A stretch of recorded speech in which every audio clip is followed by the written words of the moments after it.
Bien.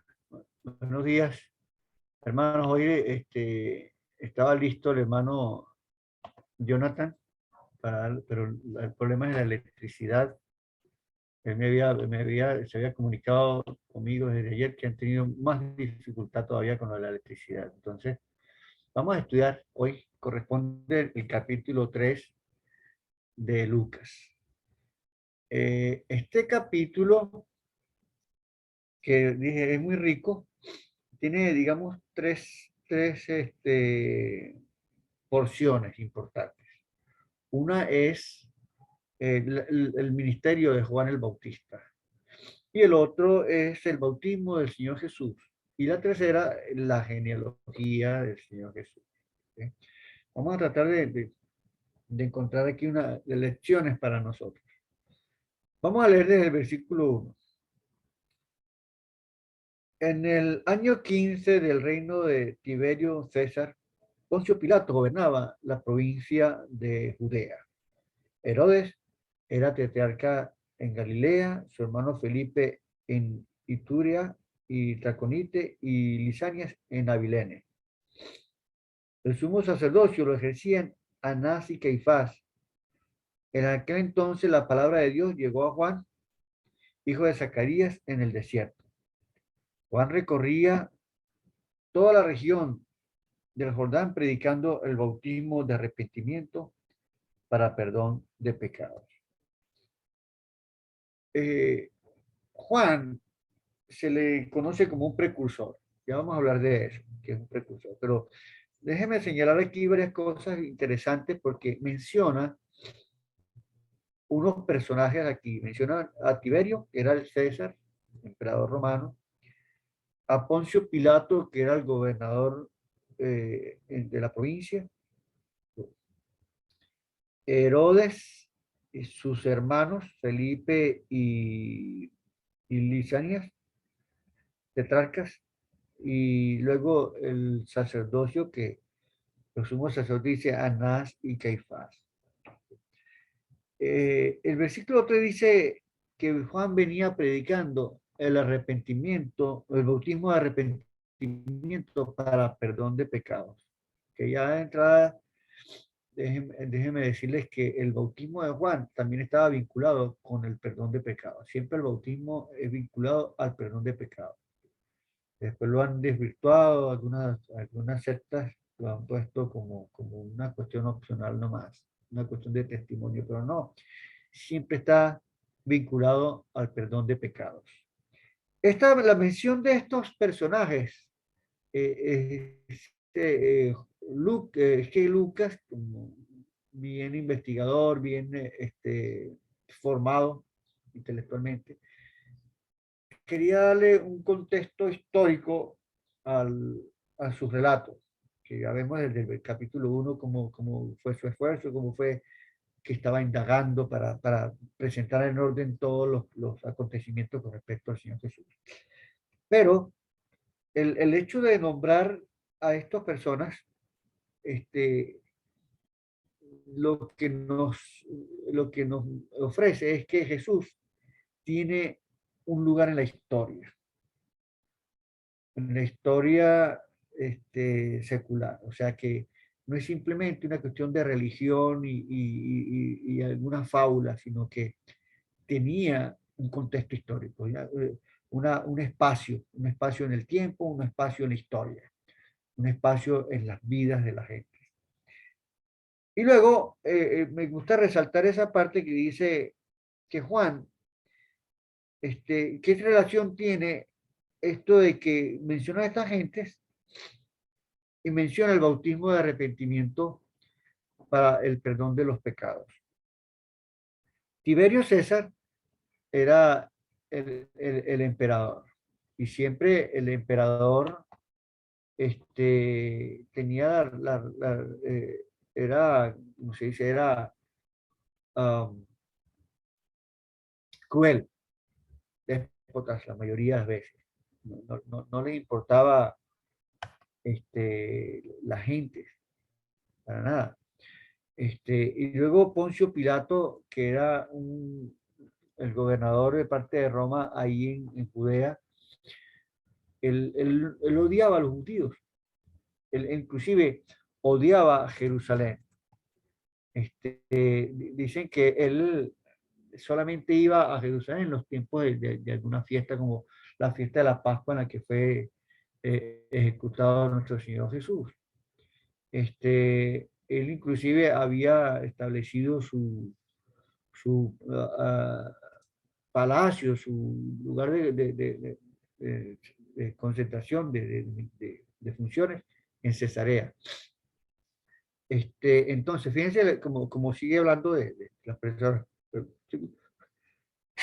Ay, segundo, disculpen. Bueno, entonces, hablaba entonces, también decía Pilato, famoso por las brutales, inclusive masacres contra los judíos. Los gobernadores de la familia de Herodes eran conocidos como por su corrupción y crueldad, muy corruptos.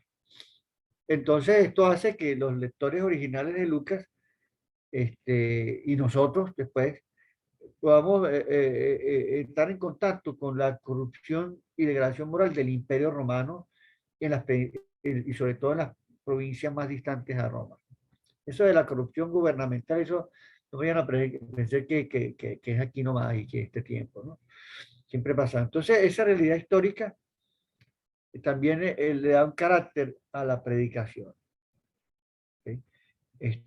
Luego, entonces, a Caifás y Anás los nombran como dos sumos sacerdotes. O era Anás o era Caifás. Caifás era el yerno de Anás. Inclusive todavía ellos se, se pelotearon, digamos, se envidiaban, se combinaban en cuanto al juicio del Señor Jesús, el juicio corrupto, en fin, todo eso. Entonces, el ministerio de Juan el Bautista comienza así.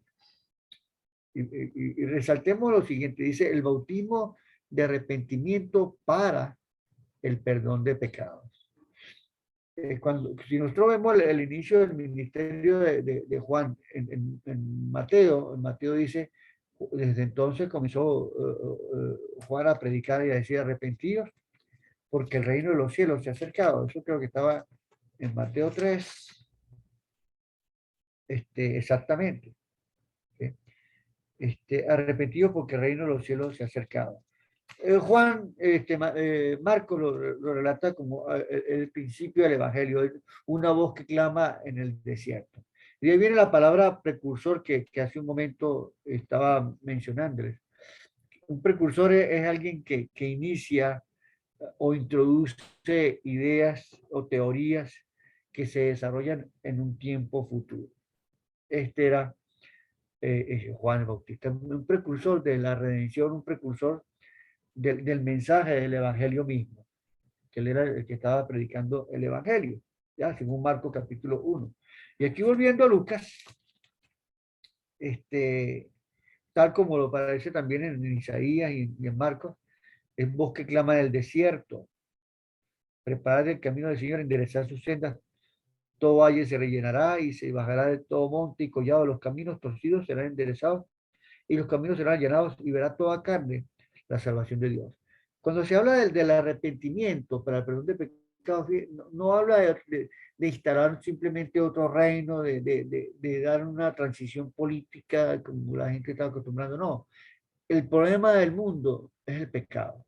Jesucristo es el Cordero de Dios que quita el pecado del mundo. Aquí, Juan es el precursor de todo eso.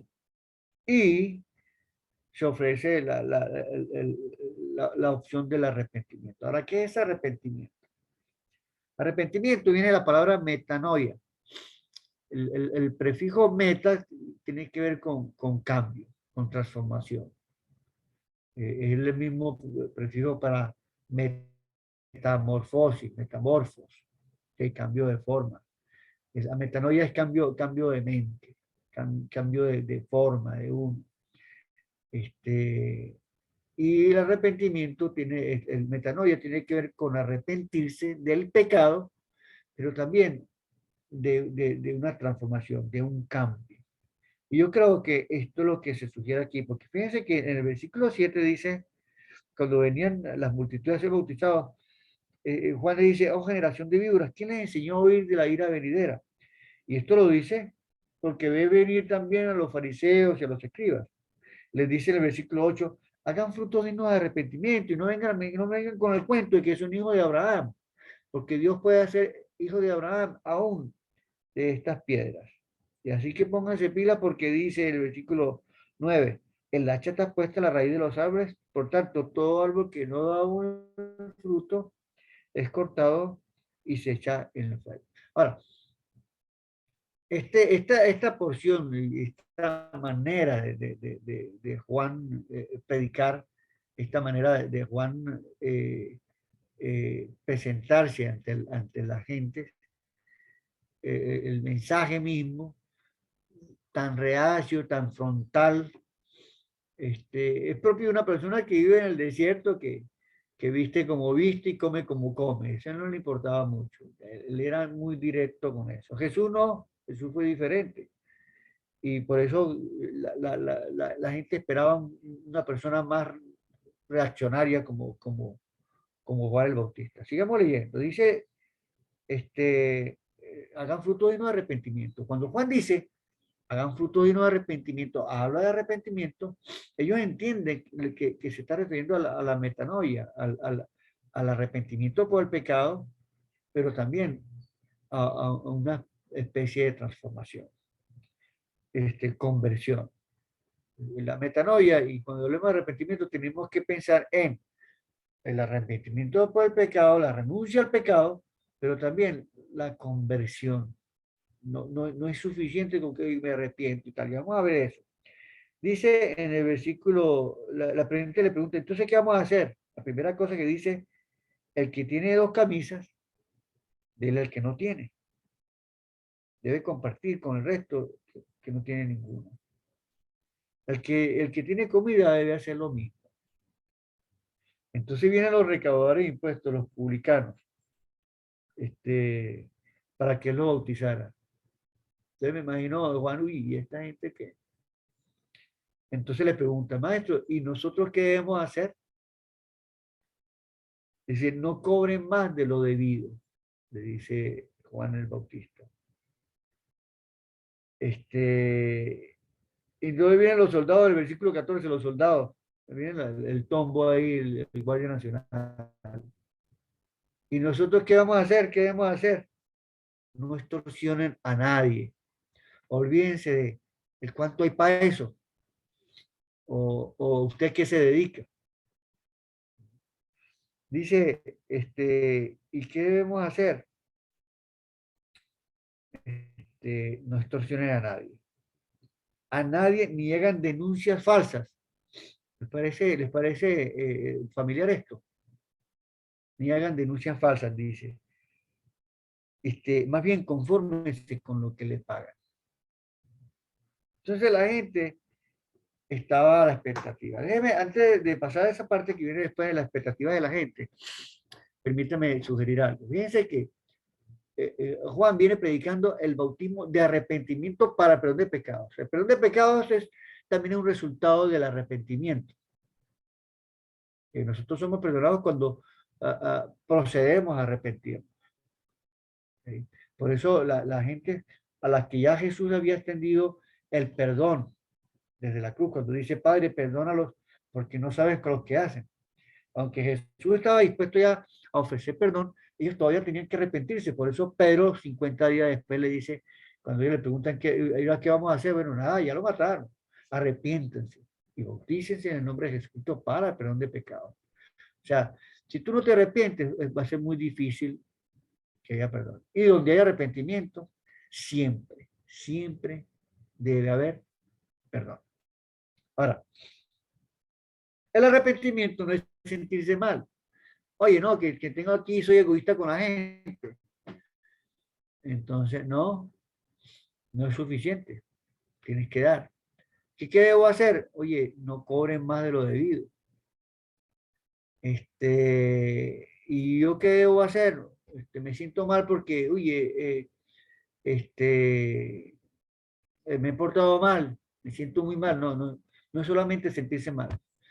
Si eres un funcionario, oye, no extorsiones, no, olvídate de lo que llamamos aquí matraca, la mordida. Que lo que quiero decir con esto es que no basta con admitir que algo no estuvo bien. Arrepentimiento tiene que ver con cambio, transformación. ¿Sí? Y ese es el mensaje que me gustaría que nos quedáramos hoy. ¿Sí? No solamente sentirnos mal, sino día a día trabajar en la conversión, ser más como Dios quiere que seamos. ¿Sí? Es transformar la mente. El arrepentimiento no es un paso atrás, porque una vez que arrancas otra vez vuelves hacia la misma ruta. Es dar media vuelta a una conducta, media vuelta a una condición de vida. Y esto es lo que Juan el Bautista está ofreciendo aquí y lo que Jesús luego complementa, porque recuerden que Juan era el precursor. Y fíjense que el mensaje de Juan seguía siendo fuerte. Yo le pregunté, no, que Jesús, que yo era el Cristo. No, mira, yo no soy el Cristo, yo soy uno que va a estar preparando el camino de él. Y luego viene el bautismo de Jesús, ustedes conocen la historia, inclusive Jesús llega allá para ser bautizado por Juan, y Juan le dice, mira, tú no necesitas bautismo, porque el bautismo mío es de arrepentimiento para el perdón de pecado, tú no necesitas arrepentirte, tú no necesitas cambiar, no, no. Entonces Jesús dice, no, no, no, es necesario que cumplamos toda justicia. Jesús vino a a hacer la vida tal como nosotros. Todo lo que tenía que ver con la justicia lo quería hacer, pero también quería participar de lo que participa la gente. Que parece que Él se hizo pecado por nosotros. Y luego al final la genealogía, como la presenta Lucas, que es diferente a la de Mateo, Mateo quería mostrar el carácter judío de Jesús, mientras que Lucas quería presentar al Redentor universal, no solamente de los judíos, sino de toda la humanidad. Pero quiero quedarme con esto de la metanoia. Si sentirnos mal por lo que hacemos, pero cambiar, ser otros, ser mejores todo el tiempo. Amén. Bueno, vamos a orar. Oremos. Padre, te amo, muchísimas gracias por este día, por estar con nosotros, por ofrecernos siempre este café, la delicia de la comunión en la mañana, tu presencia en nosotros y el dulce del café, Señor. Gracias por darnos esta experiencia matutina, diaria, permanente, y sobre todo por la manera en que has puesto en nosotros este deseo durante todo este tiempo que disfrutamos y que no solamente atesoramos, sino que defendemos con todo nuestro ser. Sin embargo, Padre, te confesamos, Padre, que a veces nuestro tiempo de oración no es el mismo, que nuestra conciencia necesitada de transformación no llega a esa condición perfecta que tú deseas, Señor. Todavía sigue siendo difícil darte nuestro tiempo. Tenemos avaricia del tiempo para ser útil, para ser efectivo, para ser exitoso, actuar, distinguirnos, producir, pero tu Padre no pide más que nuestra simple presencia, nuestro humilde reconocimiento de nuestra desnudez, nuestra confesión de nuestros pecados, para que, para que tú puedas, Señor, permitir que los rayos de tu amor penetren en nuestros corazones y nos den ese conocimiento profundo de que puedo amar porque tú nos has amado primero, de que podemos ofrecer aceptación porque tú nos has aceptado primero, de que puedo hacer el bien porque tú primero me has mostrado votar. Ayúdanos, Padre, a salir de todo lo que nos retiene, de superar toda duda, todo cálculo, toda experiencia y obstáculos que, que nos separa de ti, sobre todo el pecado, Padre. Y ayúdanos a construir puentes para otros, a abandonar la, la inmadurez, Señor, y a amarte libremente, con valentía, con generosidad. Bendice, Padre, a todo este pueblo y a todas estas personas que estamos aquí reunidos y a nuestra familia. rogamos tu cuidado y te ofrecemos nuestra vida en el nombre de Jesús. Amén.